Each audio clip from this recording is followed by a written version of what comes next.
नमस्कार, बेस्ट टीव्हीच्या बेस्ट वार्तापत्रामध्ये आपलं स्वागत। पाहूया सुरुवातीला काही ठळक घडामोडी। आजपासून रास्त दर धान्य दुकानदारांचा बेमुदत संप। पहाटे 4 ते सकाळी 10 वाजेपर्यंत एसटीचा चक्का जाम। मंत्र्यांच्या आश्वासनानंतर चक्का जाम मागे, वाहतूक सुरळीत। कोकण परिक्षेत्राचे आयजी प्रशांत बुरंडे यांनी जाणून घेतल्या पत्रकार आणि जनतेच्या समस्या। सर्वसामान्य जनतेबरोबर चांगले वागलो नाही तर माहिती मिळत नाही, बुरंडे यांचं प्रतिपादन। संगमेश्वर तालुक्यातील कळंबस्ते ग्रामपंचायतीमध्ये निवडून आलेल्या 3 सदस्यांचा जाहीर सत्कार। आणि नगर परिषदेच्या फुटपाथवरील अतिक्रमण पथकाला विक्रेत्यांनी दाखवला ठेंगा, पाठ फिरवताच दुकाने पुन्हा जाग्यावर।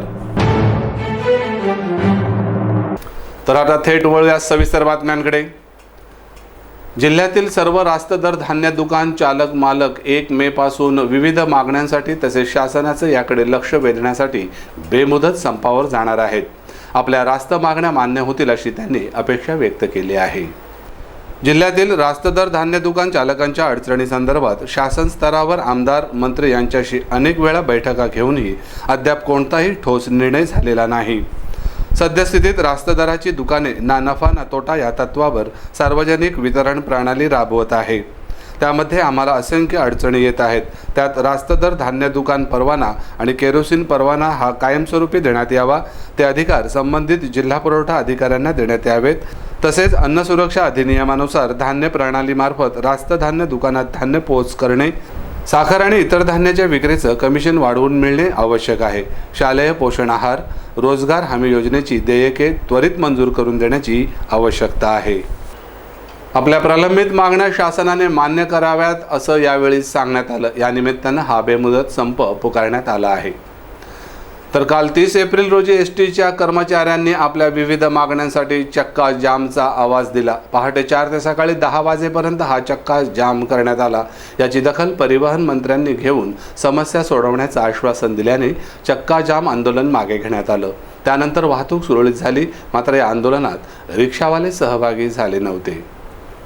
एसटी कर्मचाऱ्यांच्या वतीने विविध मागण्यांसंदर्भात वेळोवेळी प्रशासन शासन मंत्री यांच्याकडे बैठका घेऊन चर्चा आणि विचार विनिमय सोडवण्याचा प्रयत्न एसटीच्या कर्मचारी संघटनेच्या पदाधिकाऱ्यांनी त्यावेळी केला होता। मात्र संबंधित खात्याचे मंत्री आणि अधिकारी यांनी याकडे जाणीवपूर्वक कानाडोळा केल्याचं पुढं आलं आहे।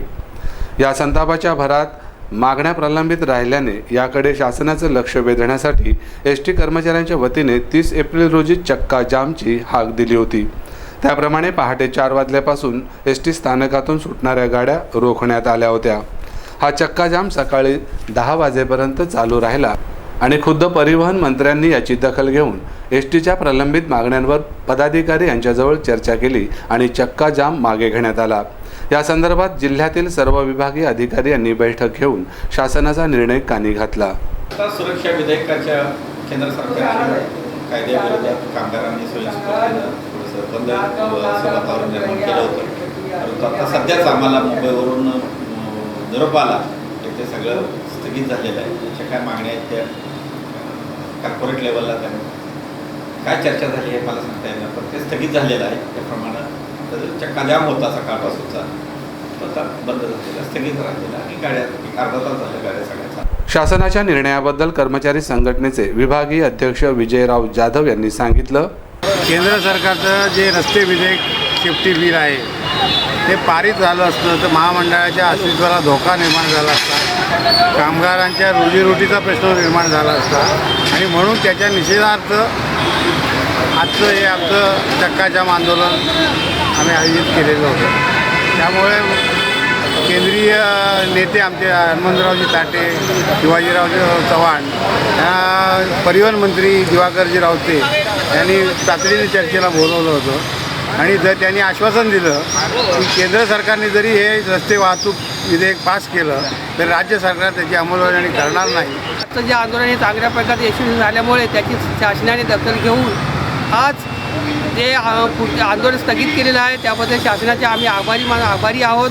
आणि एसटीवर यापुढे कोणत्याही प्रकारचं अशा प्रकारचं संकट येऊ नये आणि शासनाने असं प्रकारचं संकट येऊ नये अशी या शासनाला आम्ही विनंती करतो. या आंदोलनात महिलांनीही उडी घेतली होती. आंदोलनाच्या यशस्वीतेबद्दल त्यांनी सांगितलं. केंद्र शासनाने जो सेफ्टी बिल हे जे पास करायचं ठरवलं होतं त्याच्या विरोधात आपण हे सगळं आंदोलन केलेलं आहे.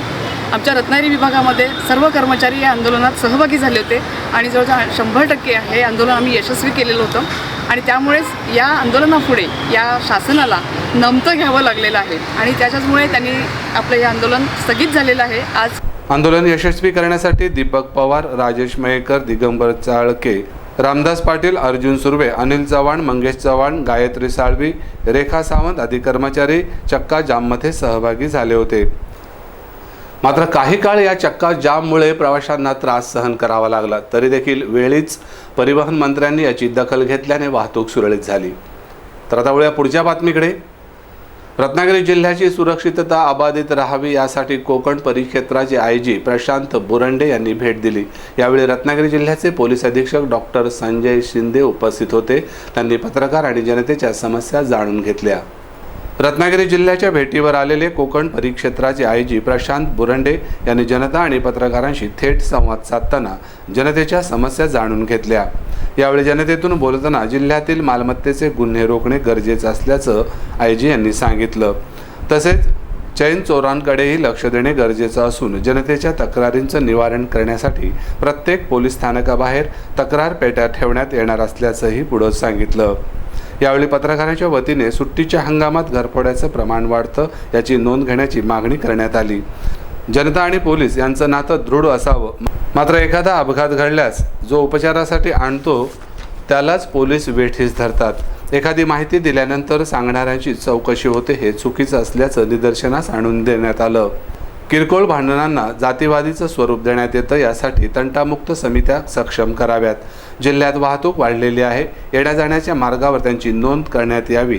कोकण रेल्वेत चोरीचं प्रमाण दिवसेंदिवस वाढलेलं असून त्याला आळा घालण्याच्या दृष्टीने प्रयत्न व्हावेत अशा मागण्या करण्यात आल्या. यावेळी रत्नागिरी पोलीस अधीक्षक डॉक्टर संजय शिंदे यांनी रात्रीच्या चोऱ्या होऊ नयेत यासाठी पेट्रोलिंग वाढवण्यात येणार. तसेच आपण सर्वांनी सुचवलेल्या प्रश्नांवर नियोजनबद्ध कार्यक्रम तयार करण्यात येईल असं सांगितलं. यावेळी कोकण परिक्षेत्राचे आयजी यांनी बोलताना सर्वसामान्य जनतेबरोबर चांगले वागलो नाही तर माहिती मिळत नाही.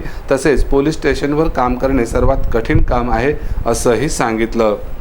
आमच्यासमोर जी आव्हानं आहेत, समाजासमोर जी आव्हानं आहेत, कायदा सुव्यवस्थेची असू द्या, गुन्ह्याच्या संदर्भात असू द्या, त्यातनं जर मार्ग काढायचा असेल, कायदा सुव्यवस्थेची परिस्थिती गूंजणे झाली तर ती समोपचाराने मिटवावी. गुन्हा गूंजणे जर झाला तर त्याची उकल व्हावी. एक समान सूत्र आहे. हे समान सूत्र म्हणजे सर्वसामान्य नागरिकांचं सहकार्य आणि सहकारी जे काम करतायत त्यांची साथ. पावस हे पर्यटन क्षेत्र असून पूर्णगड पोलीस स्टेशन लांब आहे. यासाठी पावस येथेच प्राथमिक आरोग्य केंद्रालगत पोलिसाच्या जागेत पावस पोलीस स्टेशन काही दिवसातच सुरू होणार आहे. तसेच बाणकोट पोलीस स्थानकही अद्ययावत होणार असल्याचंही सांगितलं. रत्नागिरी जिल्हा शांत असून तंटामुक्त अभियानातून रत्नागिरी जिल्ह्याने नाव कमावलं असलं तरी अजूनही अनेक गावे तंटामुक्तीपासून वंचित आहेत. याबाबतही विचार होणे गरजेचं आहे. या बातमीनंतर वेळ झाली एका छोट्याशा ब्रेकची. ब्रेकनंतर आम्ही लगेचच परत येणार आहोत उर्वरित बातम्यांसहित. तुम्ही पाहत रहा बेस्ट टीव्हीचं बेस्ट वार्तापत्र. ताज्या घडामोडींचा अचूक वेध, एक नजर सत्यावर. महाराजा बॅग हाऊस VIP बॅग आणि महिला आणि पुरुषांसाठी लागणाऱ्या अंडरगार्मेंटचं जॉकी कंपनीचं रत्नागिरीतील एकमेव ठिकाण महाराजा बॅग हाऊस, रत्नागिरी बस स्थानकासमोर, रत्नागिरी. अल्पावधीतच लोकप्रिय झालेलं महाराजा बॅग हाऊस आपल्या आवडीनुसार विविध रंगातील बॅगा, टिकायला मजबूत आणि वजनाला हलक्या असलेल्या बॅगा उपलब्ध. School bag, college bag, ladies bag, पुरुषांसाठी लागणारे अंडरगार्मेंट विविध प्रकारात उपलब्ध. तसेच महिलांसाठीचे लागणारे विविध साईजचे आणि आकर्षक रंगातील अंडरगार्मेंट उपलब्ध. विनम्र सेवा देणारी प्रशस्त शोरूम, नावाप्रमाणेच महाराजा असलेली रत्नागिरीतील एकमेव शोरूम महाराजा बॅग हाऊस, गाळा नंबर 4, बेंजामिन एन्क्लेव्ज, रत्नागिरी बस स्थानकासमोर, रत्नागिरी. माझे दागिने बघून चकित झालात? हे नक्षत्रचे ब्रँडेड दागिने आहेत. आणि नक्षत्र हा ब्रँड तुम्हाला परिचित आहे. लग्न कार्याला किंवा सणावाराला सजायला कुणाला आवडत नाही, पण सोन्याच्या वाढत्या किमती, चोरीची भीती किंवा पारंपरिक तीच ती डिझाईन्स असल्यामुळे दागिने वापरायला बंधन येतं. अहो, म्हणून मग दागिने वापरायचेच नाहीत का? वापरायचे. नक्षत्रचे ब्रँडेड फॉर्मिंग दागिने 1 ग्रॅम मधील बांगड्या, मंगळसूत्र, नेकलेस, ब्रेसलेट पासून अगदी नथीपर्यंत दागिन्यांची आधुनिक डिझाईन्स आणि व्हरायटीज पाहायला मिळतात, ती फक्त नक्षत्र ब्रँड शॉप मध्येच. म्हणूनच अल्पावधीतच लोकप्रिय झालेत नक्षत्रचे दागिने. काय मग, कधी भेट देताय नक्षत्रला? अहो, नक्षत्रचे ब्रँड शॉप तुमच्याही शहरात आहेच. पत्ता आहे नक्षत्र फॉर्मिंग ज्वेलरी, दुकान क्रमांक 10, सोहम आर्केड, हॉटेल सुखधाम समोर, MG रोड, रत्नागिरी. 1832 सालापासून सुवर्ण परंपरा लाभलेले पुरुषोत्तम नारायण गाडगे PNG. सचोटी, निष्ठा आणि पारदर्शी व्यवहाराबरोबरच सौंदर्याची जाण असणारे पुरुषोत्तम नारायण गाडगे PNG आपल्या वैविध्यपूर्ण अलंकारांच्या भव्य दालनाचा करता आहेत शुभारंभ.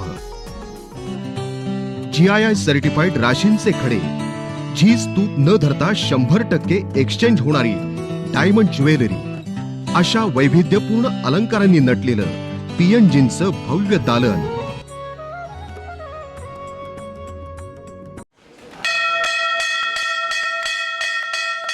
कुंभी कासारी शिक्षण प्रसारक मंडळ कुडित्रे संचालित पन्हाळा पब्लिक स्कूल, नयनरम्य, निसर्गरम्य, ऐतिहासिक पन्हाळा गडाच्या पायथ्याशी वसलेलं पन्हाळा पब्लिक स्कूल. 1ली ते 10वी स्टेट बोर्ड अभ्यासक्रम राबवणारी इंग्रजी माध्यमाची निवासी आणि अनिवासी शाळा. अत्याधुनिक एड्युकॉम तंत्रज्ञानाद्वारे विद्यार्थी केंद्रित शिक्षण देणारी आणि एरो मॉडेलिंगचं संपूर्ण प्रशिक्षण देणारी एकमेव शाळा. कला, क्रीडा, विज्ञान आणि शिक्षण असे चतुसूत्रात्मक विकास साधणारी नामवंत शाळा. खेळांची प्रशस्त मैदानं, तज्ज्ञ क्रीडा प्रशिक्षकांचं मार्गदर्शन, 24 तास वैद्यकीय सेवा, स्वतंत्र आणि सर्व सोयींयुक्त वसतिगृह, समतोल आणि सकस आहार. इयत्ता 1ली ते 9वीच्या वर्गांसाठी प्रवेश सुरू. म्हणजेच पन्हाळा पब्लिक स्कूल. अधिक माहितीसाठी संपर्क प्राचार्य, पन्हाळा पब्लिक स्कूल, बुधवार पेठ, पन्हाळा, जिल्हा कोल्हापूर. ब्रेक नंतर पुन्हा एकदा आपलं स्वागत. संगमेश्वर तालुक्यातील कळंबस्ते ग्रामपंचायतीत राष्ट्रवादी काँग्रेसच्या सहकार्याने काँग्रेसने स्वबळावर 3 जागा निवडून आणल्या. प्रतिष्ठेच्या बनलेल्या या जागा मिळवण्यात येथील राष्ट्रवादीच्या कार्यकर्त्यांनी यश संपादन केलं. निवडून आलेल्या उमेदवारांचा येथील ग्रामस्थांनी जाहीर सत्कार केला. यामध्ये मोहम्मद हुसेन उस्मान दसूरकर, फरीदा जलाल वनू आणि सविता श्याम जुळे यांनी सर्वाधिक मते घेऊन विजय संपादन केला आहे. संगमेश्वर तालुक्यातील कळंबस्त हे एक महत्त्वपूर्ण गाव. या गावाला इतिहासाची जोड मिळाली आहे. शांत असणाऱ्या या गावात ग्रामपंचायतीच्या 9 जागांसाठी निवडणूक जाहीर झाली होती. येथील गावकऱ्यांनी अत्यंत संयमाने आणि शांतपणे गावच्या विकासासाठी 4 सदस्य बिनविरोध निवडून दिले, तर उर्वरित उमेदवारांनी निवडणूक लढवत राष्ट्रवादी काँग्रेसच्या नेतृत्वाखाली मोहम्मद हुसेन उस्मान दसूरकर, फरीदा जलाल वनू आणि सविता श्याम जुळे या तिघांना चांगल्या मताधिक्याने निवडून आणलं. या सर्वांचे येथील राष्ट्रवादी काँग्रेस कार्यकर्ते इब्राहिम हसन दसूरकर, सत्तार इब्राहिम दसूरकर, मुख्तार साजिद शेखदरे, लियाकत काका दसूरकर, रियाज अब्बास काजी, महमूद गुलाम दसूरकर, असलम इब्राहिम दसूरकर, शाहरुख महबूब मुल्ला, सोहेल रजाक नेवरेकर, अझहर सत्तार दसूरकर, तौफिक इद्रुस नेवरेकर, मुसद्दिक मोअज्जम वनू, मुशर्रफ परवेज वनू, महमूद कासम काजी यांनी गावचा विकास, गावचे परिवर्तन करण्याचा निर्धार करत काम केलं. त्यांना मुख्तार इब्राहिम धामस्कर, अरशद वली फकीर, उमर काजी, संतोष जुळे, श्याम जुळे, पांडू सनगरे, अहमद अब्बास दसूरकर, जहीर अब्बास दसूरकर, अनिस अब्बास वनू यांनी मदत केली. तर तंटामुक्ती अध्यक्ष मजिद शरीफ नेवरेकर यांनी सर्वांना एकत्र करीत महिला मंडळ सदस्यांनाही प्रोत्साहित केलं. सुद्धा त्यांनी केलेलं आहे. जे कोण असतील त्यांनी कसब्यात सुद्धा कामं केली नाही, तेवढी मी कामं केलेली आहेत. कसब्याच्या लोकांची आम्ही कामं केलेली आहेत. अंथरोलीवाले हे कोणी लियाकत नेवरेकर हे बोलतात, त्यांनी सुद्धा त्या एखाद्या गावाचं रेशन कार्डही काढलेला नाही. ती बाई माझ्याकडे आली होती. आणखी तिचाही संजय गांधीचं काम मीच केलेलं आहे असे त्याला मी पुरावे देईन. कारण लियाकत नेवरेकर त्यांचे जे आतेभाऊ आहेत त्यांचंही काय ते काम करू शकत नाही, ते लोकांचं काय ते काम करणार. घरकुल प्रकरणंही आम्ही केलेली आहेत. म्हणजे इकडे काही लोकांचा रोजगारसाठी कर्ज उपलब्ध करून दिलेलं आहे. सोसायटी थ्रूही काही त्यांना हे केलेलं आहे. आणखीन जे दारिद्र्यामध्ये आहेत त्यांनाही काही आहेत ते स्कीमी त्याला आम्ही घेऊन दिलेले आहेत. आणखीन आता आपण ते मतदार आपल्याला संगीत पार्टी असल्यामुळे त्यांचीही आम्ही कायम कामे करतच आहेत आणि ह्याच्या पुढेही करणार. त्यांची काही अडचणी आहेत आम्ही दूर करणार आणि ह्यासाठी सर्वांनी आम्हाला सहकार्य केले आहे, त्यामुळे त्यांचीही आम्ही कामे करतच राहणार. बशीरभाई मूर्तीच्यासारखे जर कोण आमच्या पाठीमागे असतील तर अधिक आम्ही तेवढं काम करू असं मला तरी वाटते. त्यांनी सहकार्य केलं तर थोडं आणखीन अधिक आम्ही कामाला हे करूया. मी फरीदावरून बोलत आहे. तर मी तदांशी पहिल्यांदाच मी निवडून आलो आणि मला निवडून आले त्याबद्दल मी सगळ्यांचे आभारी आहे. पाण्याची समस्या पण करू शकेल. मी आता पहिल्यांदा निवडून आलो म्हणजे मी आता पुढे जितका माझ्या होईल तितका मी करू शकते. यातून 3 राष्ट्रवादी काँग्रेसचे उमेदवार निवडून आले. या निवडून आलेल्या सर्व उमेदवाराचे तसेच बेस्ट टीव्हीचे अफशान मुर्तुजा, अशरफ मुर्तुजा, बेस्ट टीव्हीचे प्रतिनिधी यांचाही सत्कार सन्मान करण्यात आला. कळंबस्ते गावामध्ये पाण्याची जी समस्या आहे त्या दृष्टिकोनातून आमचे महत्त्वाचे या ठिकाणी प्रयत्न राहणार आहेत की लोकांना घरपट पाणी देतो अशा पद्धतीची आश्वासने दिली जातात, पण प्रत्यक्षामध्ये घरपट लोकांना पाणी मिळत नाही आहे. की लोकांची समस्या दूर व्हावी या दृष्टिकोनात आमचे प्रयत्न राहणार आहेत. लोकांना प्रत्येक ग्रामस्थांना आपल्या घरातून निघताना आपल्यासाठी रस्ते असावेत या दृष्टिकोनात आमचे प्रयत्न राहणार आहेत आणि त्या पद्धतीने आम्ही प्रयत्न निश्चित करू. या वतीने मी बोलतो आहे की आम्हाला यंग पार्टीला महिलाला कुठल्याही आर्थिक व्यवस्था नाही आहे.